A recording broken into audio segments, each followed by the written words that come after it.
सन 1968 से 1972 तक अमेरिका ने चाँद की जानिब 9 मिशन भेजे, जिनमें से सिर्फ 6 मिशन ही कामयाब हो सके। और इन्हीं कामयाब मिशन की वजह से अब तक 12 लोगों ने चाँद की सतह पर अपने कदम रख लिए हैं।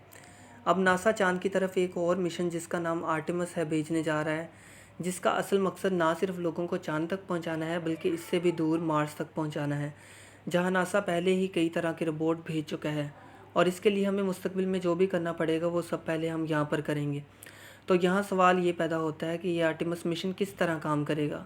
ये सारा मिशन सिर्फ एक चीज़ को ज़हन में रखकर बनाया जाएगा और वो हमारे एस्ट्रोनॉट्स। ये है वो खलाई जहाज़ जो इंसानों को खला की गहराइयों तक लेकर जाएगा।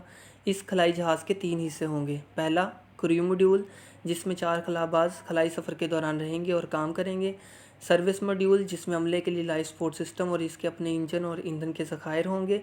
और एक लॉन्च अबॉर्ड सिस्टम होगा जो किसी भी नागहानी आफत के दौरान अमले के मॉड्यूल को हिफाजत में ले जाएगा।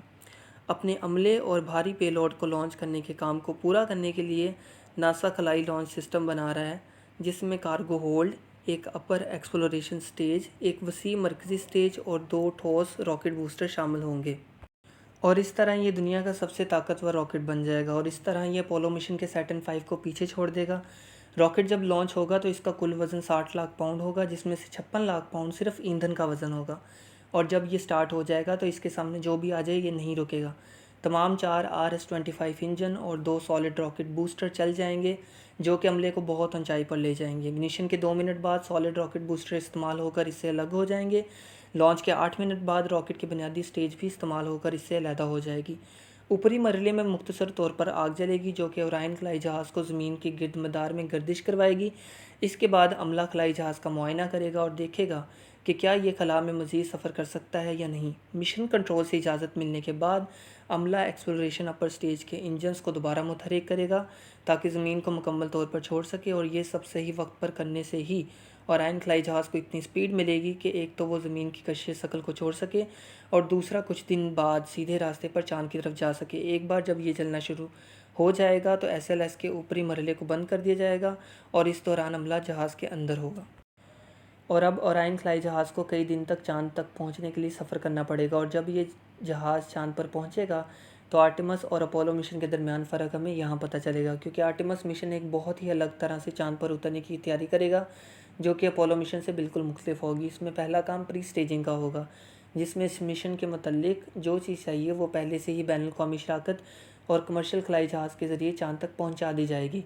और इसमें रोवर, साइंस के तजर्बात और सतह पर इंसानी दर्जाबंदी के निज़ाम शामिल होंगे। और इसमें चाँद के गिर्द मदार में एक वक्फ़शुदा कमरी स्टेशन भी शामिल होगा, जिसको गेटवे का नाम दिया जाएगा।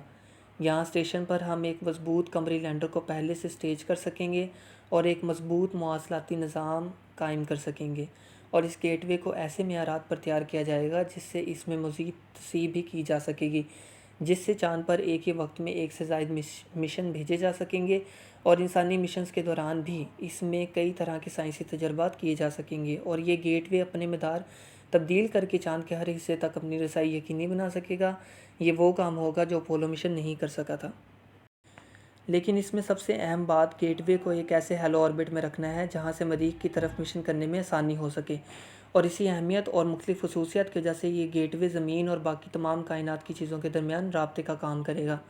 अगर हम अमले की बात करें तो ओरायन खलाई जहाज़ को गेटवे के बेसवीं मदार में लाना पड़ेगा ताकि इसको सही तरह से गेटवे के साथ जोड़ा जा सके। और जहाज़ के गेटवे से जुड़ने के बाद चाँद मिशन से मुतल्लिक अमले को चाँद लैंडर की मदद से चाँद पर भेज दिया जाएगा और बाकी अमला गेटवे में रहेगा। चाँद लैंडर के 3 मरहले होंगे। पहले मरहले में चाँद लैंडर हेलो ऑर्बिट में गेटवे से चाँद के निचले ऑर्बिट तक जाएगा और फिर निचले ऑर्बिट से चाँद की सतह तक जाएगा। और जब चाँद का मिशन मुकम्मल हो जाएगा ये चाँद की सतह से उड़कर दोबारा ऑर्बिट में गेटवे तक पहुंच जाएगा। और फिर जब ओरायन खलाई जहाज़ को गेटवे से अलग कर लिया जाएगा और अमला रॉकेट इंजन को ऑन करके हेलो ऑर्बिट से निकल जाएगा और फिर चाँद के गिर्द चक्कर लगाने के बाद ज़मीन की तरफ अपने कई दिनों के सफ़र पर रवाना हो जाएगा।